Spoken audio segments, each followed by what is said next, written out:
The desert night lay quiet beneath a wide, star-filled sky, the kind of silence that pressed against the chest and made every breath feel heavier. The fire between them crackled softly, throwing warm light across the woman's face. She was no child, but a grown Apache woman shaped by loss and endurance, her dark eyes reflecting both fear and resolve. Only weeks earlier, she had been taken from her people by ruthless traders, treated as something to be sold. Now she sat free, wrapped in a borrowed blanket, yet unsure how fragile that freedom truly was. The cowboy across from her kept his distance, sharpening a knife more out of habit than need. He had rescued her because it was right, not because he wanted gratitude. Still, he felt the weight of her presence, the unspoken question hanging in the air between them. She had watched him carefully since the rescue, how he spoke little, how he never touched her without permission, how he slept, facing away, as if to prove she owed him nothing. Finally, she broke the silence. Her voice was barely louder than the wind brushing the sand. "If I please you tonight," she whispered, eyes lowered but courage steady, "will you keep me forever?" The words struck him harder than any bullet ever had. He looked up sharply, meeting her gaze. In her expression there was no manipulation, only fear of being discarded again, of waking tomorrow unwanted and alone. He set the knife aside, slow and deliberate, and told her the truth. He said he would never trade shelter for her body, never chain her heart with obligation. Staying, if she stayed, had to be her choice alone. She listened quietly, absorbing every word. For a moment, disappointment flickered across her face, followed by something gentler, relief. She nodded once, accepting his answer, and pulled the blanket closer around her shoulders. She did not leave. Instead, she lay down near the fire, trusting the night and the man beside her, closing her eyes without fear for the first time in years. The cowboy sat awake long after the flames burned low, staring at the stars. He realized then that what she had asked for was not desire, but safety, not passion, but permanence. And as the fire faded into embers, a silent promise settled in his chest. Whatever tomorrow brought, danger, judgment, or bloodshed, he would not send her back into the darkness. Not because she had offered herself, but because no one who had suffered so much deserved to be alone again. Morning came slowly over the ranch, the sun lifting itself above the desert hills like a watchful eye. The Apache woman stepped outside the cabin, breathing in air that smelled of dust, horses, and something unfamiliar, belonging. She moved carefully at first, as if the land itself might reject her, but the earth stayed firm beneath her feet. She was not a prisoner here. No ropes, no guards, no shouted orders. Still, freedom felt strange after so long, like a language she was relearning word by word. The cowboy gave her space, just as he had since the night by the fire. He showed her where the water barrels stood, where the horses were kept, and where the rifle hung if danger ever came. He spoke to her like an equal, not as someone owed him gratitude. That unsettled her more than cruelty ever had. Kindness, she had learned, could be dangerous if it vanished without warning. Days passed, and she found herself helping without being asked, mending torn cloth, cooking simple meals, brushing the horses until their coats shone. At night, she sat on the porch and watched the horizon, the line where sky and land met, always measuring the distance between staying and running. The cowboy noticed her gaze and understood it well. He had once been a man with nowhere to return to either. Whispers began to drift in from the nearby town. A white rancher sheltering an Apache woman drew eyes and stirred old hatred. Men looked at him differently now, and at her with worse intentions. One afternoon, she overheard rough voices near the property line, laughter sharp with cruelty. Fear tightened in her chest, but she did not retreat. Instead, she reached for the rifle he had shown her, hand steady despite the pounding of her heart. That evening, she stood beside him as the sun bled red across the sky.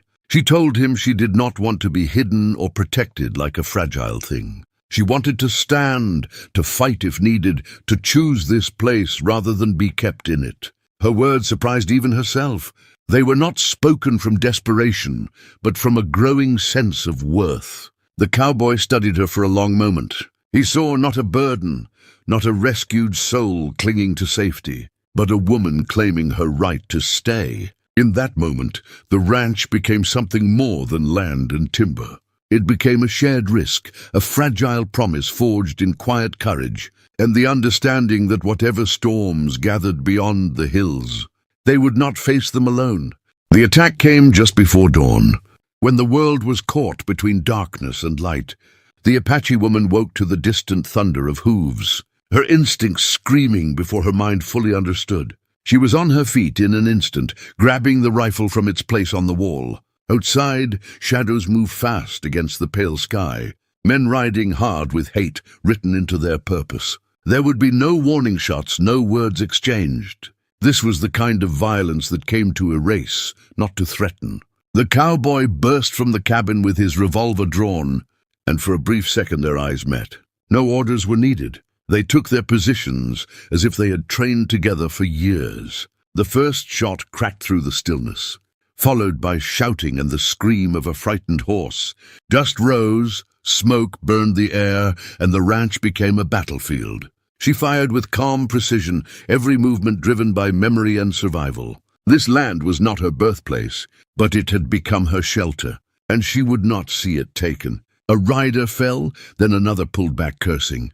A bullet tore through the wooden fence. Another struck the wall beside her, splintering the boards. She felt fear, sharp and alive, but beneath it was something stronger, the fierce will to protect what she had chosen. The fight ended as quickly as it began. The attackers fled, leaving silence and the smell of gunpowder behind.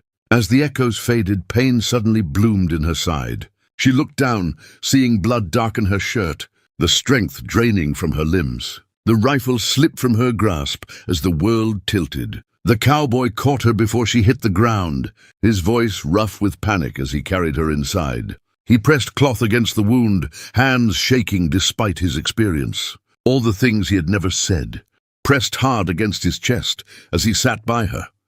Through the long hours that followed, listening to her breathing, fearing every pause. When she finally opened her eyes, the room was washed in soft daylight. He was still there, worn and unguarded. He told her then what mattered, that she owed him nothing, that she was not kept by debt, fear, or gratitude. She had chosen this place, and he had chosen her in return. Tears slipped quietly down her temples as she closed her eyes again, not from pain but from relief. The violence had tested them, and in blood and fire, the answer had been given. Spring arrived gently, as if the land itself understood what had been survived. The scars of the attack remained, splintered wood, shallow graves in the distance, and the faint ache in the Apache. Woman sighed, but life pushed forward all the same. Each morning, she stepped outside to feel the sun on her face, grounding herself in the simple truth that she was still here, still chosen, still free. Her strength returned slowly. The cowboy never rushed her, never treated her injury as weakness. He listened when she spoke of her people, of songs sung at dusk and stories carried by firelight. In return, he spoke of his own past, of drifting towns, broken promises, and the long loneliness that had followed him west. Somewhere between those shared histories, trust settled in quietly, without ceremony. The world beyond the ranch had not softened. Some in town still watched her with suspicion, others with open hostility. Yet when she rode beside him now, head high, those looks mattered less. She wore her Apache beads openly, not as defiance but as truth. This was who she was, and she would not erase herself to remain safe. One evening, as the sky turned gold and the desert breathed out its heat, she stopped near the fence line and looked at him. There was no fear in her eyes now, only clarity. She reminded him of the question she had once asked by the fire, the one born of desperation and uncertainty. Then she spoke again, her voice steady and sure. She no longer wished to be kept. She wished to stay. He understood the difference. Forever, he realized, was not ownership or protection. It was the daily choice to stand together when leaving would be easier.